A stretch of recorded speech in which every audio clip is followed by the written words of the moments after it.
Welcome back. A Pakistani court has sentenced the former military ruler Pervez Musharraf to death for treason over his 2007 imposition of emergency rule. This verdict is a first in a country with a history of army rule. Here's Simon Pusey with Around the World in 5.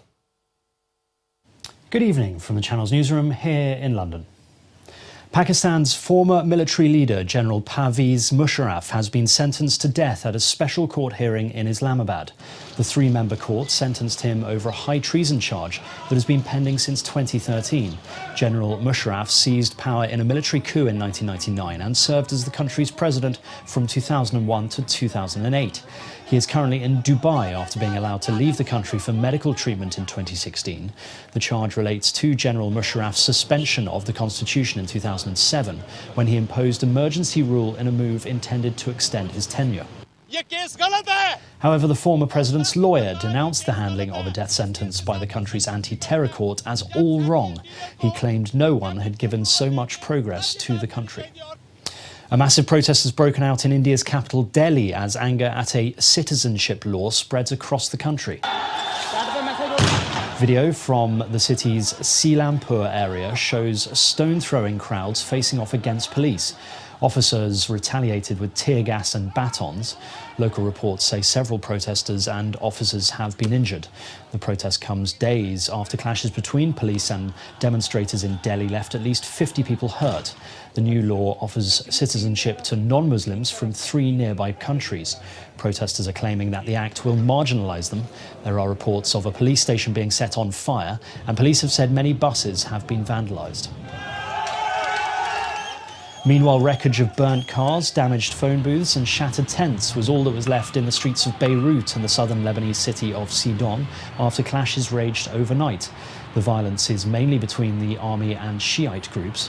Ignoring calls for restraint by politicians, youths tried to break a security cordon to storm the square, where demonstrators have set up tents as part of an anti-government protest that has been going on for weeks. Scores of youths had burnt tyres, smashed office buildings and torched several cars. And in France, hundreds of protesters took to the streets in the western city of Nantes in continuing protests against President Emmanuel Macron's proposed plans of pension reforms. Striking workers from major workers' union CGT, high school students, feminist activists and others gathered peacefully next to the historic castle to oppose the reforms. The protest is part of a series of actions set to unfold across France as unions try to bring new momentum to the general strike that began almost 2 weeks ago. Boeing will temporarily halt production of its troubled 737 MAX airliner in January. That's according to the manufacturer. Production of the jet had continued despite the model being grounded for 9 months after 2 deadly crashes. More than 300 people died when 2 737 MAX aircraft crashed in Indonesia and Ethiopia after reported problems with a new feature. Boeing had been hoping to have the planes back in the air by the end of this year, but US regulators made it clear they would not be certified to return to the skies that quickly. One analyst predicted the decision by Boeing would impact the US economy.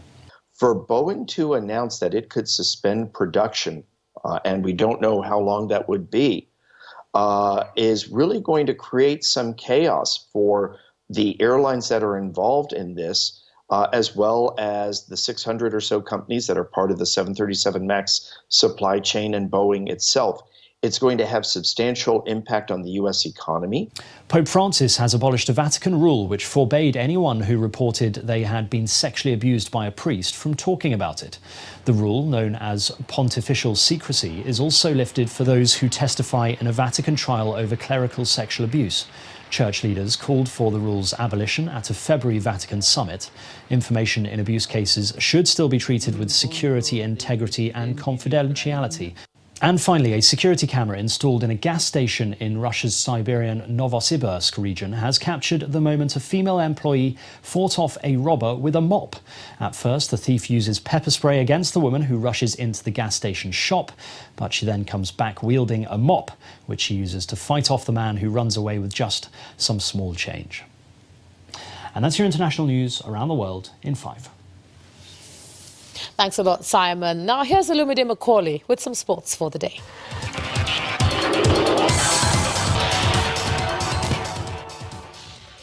Thank you, Joma. 9 games will be played across the country in match day 9 of the 2019-2020 Nigeria Professional Football League season. Heartland of Owerri will be gunning for their 4th win of the season as they host former champions Kanu Pillars in Okigwe FC. Ifeanyi Uba will be hoping to bounce back from a disappointing 5-1 defeat to Plateau United on Sunday when they play host to Kwara United.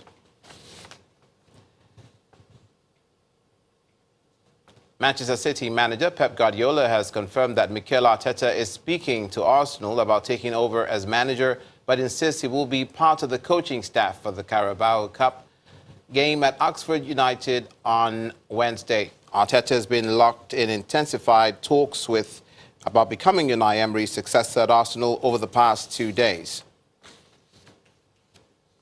The president of the Nigeria Handball Federation, Samuel Ocheho, has confirmed a busy schedule for the country's national teams in the coming year. Mr. Ocheho told Channels Television in Lagos that Nigeria will be competing in the African Nations Cup, which will hold from January the 16th through to the 26th, 2020, in Tunisia. And that's it on Sports News. Ijoma, back to you.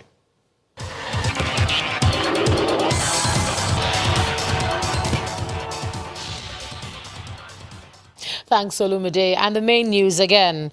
President Muhammadu Buhari today signed the 10.6 trillion naira 2020 appropriation bill into law, paving the way for the return of Nigeria's budget cycle to run from January to December.